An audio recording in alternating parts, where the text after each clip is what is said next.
Hi friends, first of all ரொம்ப நன்றி நம்ம சேனலில் சப்போர்ட் பண்ணுற ஒவ்வொரு நண்பர்களுக்கும். நாளை மார்க்கெட்டுக்கான ஒரு சின்ன வியூவை பார்த்துடலாம். ஃபஸ்ட்டு ஃப்ரைடே நம்ம மார்க்கெட் எப்படி இருந்ததுன்னா, ஒரு சின்ன ஒரு கேப் அப் ஓப்பனிங் தான். அந்த கேப் அப்புக்கு அப்புறம் ஒரு சின்னதாக ஒரு டிப்பு போச்சு நெக்ஸ்ட் ஒரு 15 மினிட்ல. அதுக்கப்புறம் மார்க்கெட் வந்து ஸ்ட்ராங்காக வந்து ஒரு கன்சாலிடேஷன், அகெயின் அது ஒரு பிரேக் பண்ணுச்சு. ஒரு அப் சைடில் ஒரு கன்சாலிடேஷன், அப்புறம் எண்ட் ஆஃப் டே ஒரு சின்ன ஒரு இன்ட்ராடே செல்லிங்கு அப்படியே மார்க்கெட்டை முடிச்சிட்டாங்க. ஸோ ஸ்ட்ராங்கான ஒரு அப்சைட் கன்சாலிடேஷன் பேக்டு பை எஃப்ஐயோடைய இண்டெக்ஸ் ஃபியூச்சர்ஸ் லாஸ்ட் ஒரு 3-4 நாளாகவே ஹெவியாக இருந்துக்கிட்டு இருக்குது. பட் மார்க்கெட் இன்னும் பறக்கலை, மார்க்கெட் இன்னும் போகலை. பட் ஃப்ரைடே ஐடி ஸ்டாக்ஸ் வந்து பார்த்திங்கன்னா செல்லாக இருந்தது. ஆல்ரெடி அன்னைக்கு மார்னிங் கிட்டத்தட்ட கொரியாவோட கோஸ்பி இண்டெக்ஸு 15% ஏறி இருந்தது. இது கண்டிப்பாக நம்மளோட ஐடி ஸ்டாக்கை பாதிக்கும் அப்படின்ட்டு கிட்டத்தட்ட நம்ம ஐடி இண்டெக்ஸே நியர்லி ஒரு 3% இறங்கின மாதிரி மார்க்கெட் இருந்தது. ஸோ நம்ம மார்க்கெட் வந்து பார்த்திங்கன்னா சப்போஸ் ஐடி கொஞ்சம் சப்போர்ட் பண்ணியிருந்தால் கண்டிப்பாக மார்க்கெட் வந்து ரேலி ஆகிருக்கலாம். பட் பெரிய அளவு வந்து ரேலி இல்லை. பட் அப்சைடில் மார்க்கெட்டை கன்சாலிடேட் பண்ணி மார்க்கெட்டை முடிச்சிருக்காங்க அப்படின்னு தான் சொல்லணும்.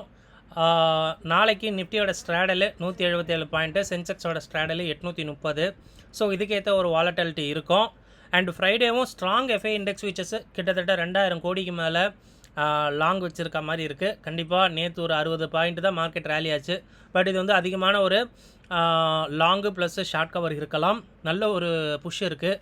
கண்டிப்பாக அப்சைடில் பாசிபிளான்னு கேட்டிங்கன்னா வாய்ப்பு நிறைய இருக்குது அப்படின்ற மாதிரி தான் மார்க்கெட்டுக்கு தெரியுது. ஏன்னா இந்த மாதிரி டைமில் மார்க்கெட் வந்து கொஞ்சம் மந்த் ஆஃப் பிகினிங்கில் மார்க்கெட் ஏறினா தான் உண்டு. அதுக்கப்புறம் மார்க்கெட் வந்து பார்த்திங்கன்னா நியூஸ் பேஸ்டாகவும் அண்ட் மார்க்கெட் வந்து பார்த்திங்கன்னா குளோபல் மார்க்கெட்டுக்கு இணையாக வந்து பார்த்திங்கன்னா மார்க்கெட் பர்ஃபார்ம் பண்ணி ஆகணும். ஸோ அதனால் ஒரு ஃபஸ்ட்டு வீக்கு அண்ட் ஃபர்ஸ்ட் ஹாஃபில் மார்க்கெட் கொஞ்சம் இந்த மாதிரி ஏறது வந்து நல்லது அப்படின்ற மாதிரி தான் சொல்லணும். பட் இனியோ நம்ம மார்க்கெட் கொஞ்சம் ஸ்ட்ராங்காக இருக்குது அப்படின்றது தான் விஷயம். அண்ட் எண்ட் ஆஃப் யூடியில் 72 ஸ்டாக்கு லாங்குக்கு சப்போர்ட் பண்ணியிருக்கு and 26 stock long unwinding and 46 stock ஷார்ட்டுக்கும் அண்ட் 67 ஸ்டாக்கு ஷார்ட் கவரிங். குறிப்பாக 67 ஷார்ட் கவரிங் அப்படின்னு சொல்லும் போதே which is very good. But 26 long unwinding. So ஓவராலாக வீக்கெண்டில் பெருசாக கேரி ஃபார்வர்ட் பண்ண நினைக்காதவங்க லாங் அன்வைண்டிங் பண்ணியிருக்கலாம், ப்ராஃபிட் புக் பண்ணியிருக்கலாம். இந்த மாதிரி ஆட்கள்லாம் இதில் இருக்கலாம். ஷார்ட் கவரிங் அப்படின்றவங்க ஆல்ரெடி ஷார்ட் போயிருக்கிறவங்க ஷார்ட்டை வெளியே கொண்டு வந்திருப்பாங்க. 67 நம்பர் அப்படிலாம் ரொம்ப அதிகம். ஸோ இங்கே நம்பர் வந்து ஸ்ப்ரெட்டடாக இருக்குது, அக்ராஸ் இருக்குது. ஷார்ட் கவரிங்க்கு கொஞ்சம் வந்து வேல்யூ கொடுக்கலாம் அப்படின்றது தான். Nifty almost short cover and bank நிஃப்டியும் ஷார்ட் கவர் அப்படின்றது மேலும் கூடுதல் தகவல். அண்டு நிஃப்டியோடைய ஸ்ட்ராடலு ஃப்ரைடே ஓப்பன் ஆனது 195 ரூபாய்க்கு ஓப்பன் ஆச்சு. அது முடிஞ்சது 177 ரூபாய்க்கு முடிஞ்சிருக்கு. அது ஒரு லோவாக கிட்டத்தட்ட 168 வரைக்கும் போயிருந்ததுங்க 3 மணிக்கு முன்னாடி வரைக்கும். அகெயின் வந்து பார்த்திங்கன்னா எண்ட் ஆஃப் யூடியில் தான் நியூஸ் வரலாம் அப்படின்னு சொல்லிட்டு கிட்டத்தட்ட நிறைய ஓப்பன் இன்ட்ரெஸ்ட் வந்து புட் சைடில் அன்வைண்ட் ஆகிருந்தது 3 மணிக்கு மேலே. ஒன்றும் இல்லை, அது எண்ட் ஆஃப் யூடியில் கேரி ஃபார்வர்ட் பண்ண வேணாம் அப்படின்ட்டு மேபி எடுத்துருக்கலாம். ஒரு ஸ்ட்ராங்கான நோட் வந்து நாளைக்கு மார்னிங் கிடைக்குது, இல்லை நாளைக்கு மார்னிங் இருக்கணும் அப்படின்னா இமீடியட்டாக மார்னிங் ஃபர்ஸ்ட் சான்ஸ்லேயே வந்து அந்த ஸ்ட்ராங் போர்ஷனுக்காக புட்டை மறுபடியும் வந்து செல் பண்ணுவாங்க. அது வந்து விஷயம் கிடையாது. எண்ட் ஆஃப் யூடியில் 177 பாயிண்ட்டு நிஃப்டியோட ஸ்ட்ராடல் வச்சிருக்கு. ஸோ இதுக்கேற்ற ஒரு வாலட்டிலிட்டி இருக்கும். ஸோ ஓப்பன் இன்ட்ரெஸ்ட் ஆல்மோஸ்ட் வந்து பார்த்திங்கன்னா 24,400 புட் ஆப்ஷன்லேயே அவ்வளோ இருந்தது. பட் எண்ட் ஆஃப் யோடியில் கண்டிப்பாக வந்து கரைச்சி விட்டுருக்குறாங்க. இது கோடி கணக்கில் இருந்தது. ஓகேங்களா? ஸோ இங்கிட்டும் கோடி கணக்கில் இருந்தது, இங்கிட்டும் கோடி கணக்கில் இருந்தது. மொத்தமாக வந்து பார்த்திங்கன்னா மல்டி ஸ்ட்ராடல் மாதிரி. ஸோ 350, 300, 400, 450, 500ன்னு சொல்லிட்டு எல்லா இடமும் மல்டி ஸ்ட்ராடலு. ஸோ மார்க்கெட் அவங்க இங்கேயே நிற்க விட்டாங்க அப்படின்னா காலையில் போட்டதுலேருந்து ஈவினிங் ஒரு 10 ரூபா டிகேவாது கிடைக்கும் அப்படின்ட்டு தான். ஸோ அந்த மாதிரி எல்லாம் வெளியே வந்து போயிருக்கு. சின்ஸ் 24 350 அண்ட் 24,300 ஒரு கிட்டத்தட்ட 98 லட்சம் இருக்குது. 24,200 ஒரு கோடிக்கு மேலே இருக்குது. அண்ட் 24,000 ஒரு 1.46 க்ரோ வந்து பார்த்திங்கன்னா ஓப்பன் இன்ட்ரெஸ்ட் இருக்குது. பட் காலில் எங்கேயுமே கிடையாது அன்டில் 24,600 வரைக்கும். ஸோ கொஞ்சம் வந்து பார்த்திங்கன்னா அன்வைண்டிங் இந்த மணி கால் ஆப்ஷனில் தெரியுது. இன்னுமே 24,200 ஒரு 33 லட்சம் இருக்குது. மார்க்கெட் போக போக இந்த இடம் டச் பண்ணுமா அப்படின்றது. ஏன்னா 24,000 சரி 24,200 சரி அந்த ஓப்பன் இன்ட்ரெஸ்ட் அப்படியே ஹோல்ட் ஆகுது. பார்க்கலாம், ஒரு சான்ஸ் ஏதாவது கிடச்சிது, மார்க்கெட் ஏதாவது கொஞ்சம் செல் ஆஃப் ஆகுது அப்படின்னா அவனும் கொஞ்சம் உஷாராக வெளியே வர வாய்ப்பு இருக்குது. அதையும் நம்ம வெயிட் பண்ணியிருந்து பார்க்கலாம். பட் அது வரைக்கும் ஒரு ஸ்ட்ராங் நோட்டு புட் சைடில் புட்டை செல் பண்ணி வச்சுருக்காங்க அப்படின்றது தான் ஸ்ட்ராங்காக சொல்லணும். அண்ட் ஸ்கியூவு ஒரு கம்ஃபர்டபுளான ஜோனு அப்சைடு தான். ஓகேங்களா? இப்போ 24,400 இருக்குது, 24,450 வெரி கம்ஃபர்டபுள். ஸோ மார்க்கெட் வந்து பார்த்திங்கன்னா ஸ்லைட்டாக கம்ஃபர்டபுள் ஜோன் நோக்கி போகலாம். ஸோ அப்சைடு வந்து பாசிபிள் அப்படின்றது ஸ்கியூ சொல்லுது. அண்டு புட்கால் ரேஷியோ ஸோ சொல்லவே வேண்டாம். ஒரு பாயிண்ட் ஆஃப் டைமில் 1.65. ஓகேங்களா? லோ கிட்டத்தட்ட 1.1 கிட்ட இருந்தது. ஸோ 0.65 பாயிண்ட் வந்து பார்த்திங்கன்னா இவ்வளோ கெயின் பண்ணியிருக்கு அப்படின்னா எந்த அளவுக்கு புட்ஸை செல் பண்ணியிருக்கணும் அப்படின்றது தான் விஷயம், வேறு எதுவும் இல்லை. கிட்டத்தட்ட இங்கே நீங்கள் பார்த்தீங்கன்னா இன்ட்ராடேயில் ஒரு பாயிண்ட் ஆஃப் டைமில் ரொம்ப கம்மியாக இருந்திருக்குது ஓகேங்களா. ஸோ புட்டு 74 லட்சம் தான் இருந்திருக்கு. ஒரு பாயிண்ட் ஆஃப் டைமில் கிட்டத்தட்ட 11 கோடி அளவு இருக்குது. So it's a very huge அப்படின்னு தான் சொல்லணும். 1.5 கிட்ட ஓகேங்களா. ஸோ அதிகம்தான். அகெயின் வந்து பார்த்திங்கன்னா ஸோ இவங்க இவ்வளோ புட்ஸை வந்து செல் பண்ணி கேரி ஃபார்வர்ட் பண்ணுறாங்கன்னா கூட அதுக்கு கண்டிப்பாக லாங்கை வந்து பார்த்திங்கன்னா எடுத்திருப்பாங்க. அண்ட் கூட ஃப்யூச்சர்ஸில் ஹெட்ஜ் வச்சுருக்கலாம், ஸ்ட்ராங்காக வச்சுருக்கலாம். ஒரு ஸ்ட்ராங்கான விஷயந்தான் மார்க்கெட் போயிட்டுருக்கு. ஸோ கேப் அப்போ கேப் டவுனும் பெருசாக நடக்க மாட்டுது. அப்படியே நடந்தாலும் 50 பாயிண்டுக்குள்ளே நடக்கிறதுனால பெரிய அளவு ஃபியர் வந்து மார்க்கெட்டில் இல்லை. ஐவியும் கம்மியாயிட்டு, வால்டாலிட்டியும் கம்மியாயிட்டு, மார்க்கெட்டில் பெரிய அளவு பயம் இல்லை அப்படின்றது கூடுதல் இந்த செல்லர்ஸ்க்கு வந்து ஒரு நல்ல விஷயம் அப்படின்றது. ஸோ SGX நிஃப்டி ஆக்சுவலாக வந்து பார்த்திங்கன்னா ஒரு 67 பாயிண்ட் நெகட்டிவில் இருக்குது. எனக்கு தெரிஞ்சு இங்கே ஒரு பாயிண்ட் காட்டுது, இண்டு மணியில் ஒரு பாயிண்ட் காட்டுது. எது வந்து பார்த்திங்கன்னா கொஞ்சம் உண்மை அப்படின்றது கிளியராக தெரியல. எனியோ 50 பாயிண்ட் ப்ளஸ் ஆர் மைனஸ்க்குள்ளே மார்க்கெட் வந்து ஓப்பன் ஆகலாம் அப்படின்றது தான் இதுவரையும் கருத்து. ஸோ இன்றைக்கி சவுதியோட இண்டெக்ஸ் இருக்குது அண்ட் நாளைக்கு காலையில் US ஃபியூச்சர்ஸ் இருக்குது. கண்டிப்பாக இதுதான் நாளைக்கு வந்து பார்த்திங்கன்னா மார்க்கெட்டை வந்து தீர்மானிக்கும். இப்போது 8:15 ஒரு நியூஸு, ட்ரம்ப் வந்து கேன்சல் பண்ணியிருக்காரு. பிளான்டு ஸ்ட்ரைக்ஸ் இன்றைக்கி பெருசாக இருந்திருக்குது போல்.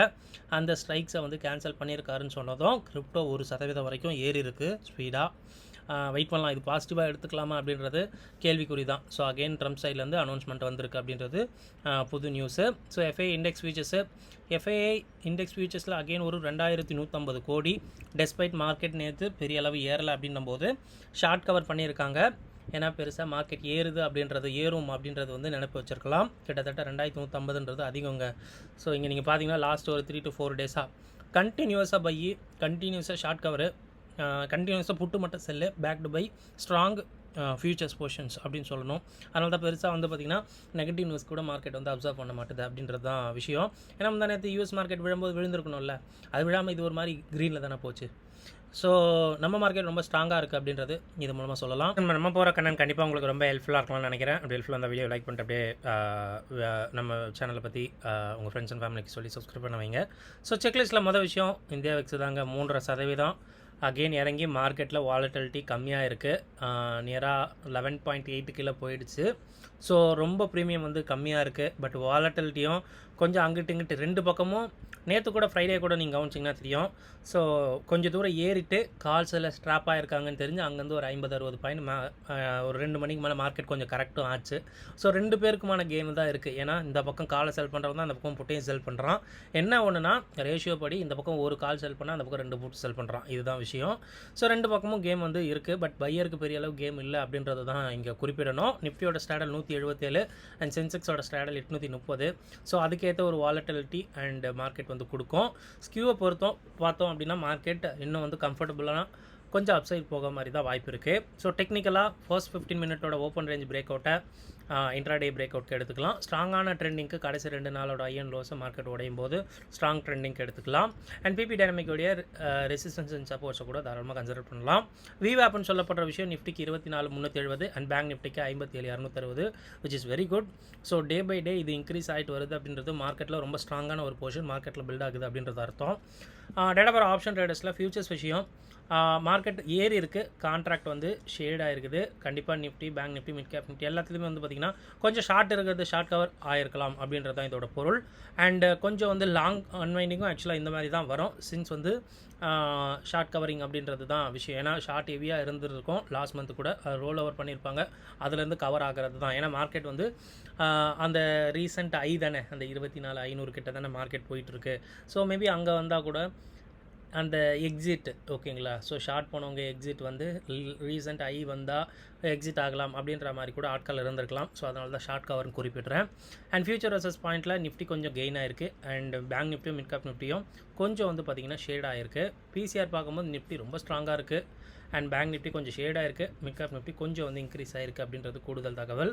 மேக்ஸ் பாயிண்ட் லெவலும் அதே மாதிரி ஏறி இருக்குது. என்ன தான் விவாப் ஏறி இருந்தாலும் சேம் வந்து மேக்ஸ் பாயிண்டும் கூட சேர்ந்து ஏறிட்டு இருக்கிறது ரொம்ப நல்லது. நிஃப்டிக்கு 24,000 பார்த்தோம் போன வாரம், 24,900 பார்த்தோம், 400 24,000 பார்த்தோம். இப்போ 24,350 அப்படின்னும் போது இங்கேயே புரியுது. ஸோ எப்படி வந்து கால் ஷிஃப்டிங், கால் செல்லர்ஸ் வந்து புக் பண்ணிவிட்டு வெளியே வராங்க அண்ட் புட்டோடைய செல்லர்ஸ் எப்படி ஸ்ட்ராங்காக வந்து முன்னாடி வித்துட்டு வராங்க அப்படின்றது இதுதான் வந்து குறிப்பிடுது.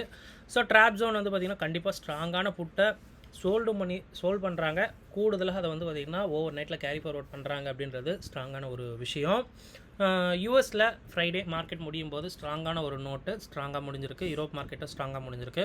கிரிப்டோ இப்போ சின்னதாக ஏறி இருக்குது. அண்ட் இந்த வாரம் நம்ம இந்தியாவிலையும் அண்ட் யூஎஸ்லேயும் பிஎம்ஐ டேட்டா இருக்குது. நமக்கு இங்கே ஆர்பிஐ மீட்டு புதன்கிழமை காலையில் 10 மணிக்கு இருக்குது. ஸோ ரொம்ப குரூஷியலான விஷயம். பேங்க் ஸ்டாக்ஸ் வாலட்டைலாக இருக்கிறதுக்கான வாய்ப்பு இருக்குது.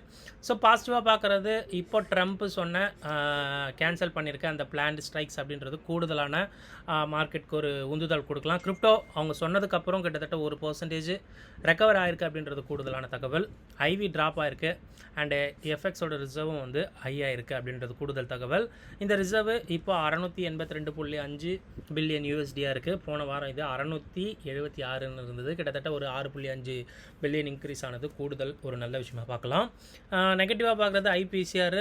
ஸோ எனிஹவ் இது ஒரு அன்ஸ்டேபிள் பொசிஷனு.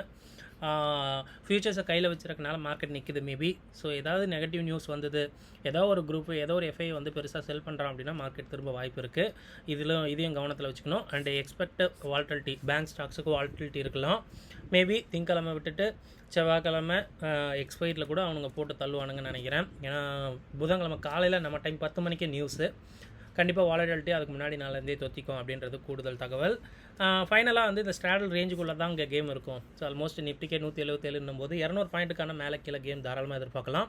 கொஞ்சம் அப்சைட் போகும் அப்படின்றது நினைக்கிறேன். ஸோ செக் பண்ணுங்கள். இதெல்லாம் ஆல்ரெடி அவைலபிளாக இருக்க டேட்டா பேஸ் பண்ணி சொல்கிறது. நீங்கள் உங்கள் ஓன் அனாலிசிஸ்க்கு அப்புறம் உங்கள் ட்ரேட் எடுங்க.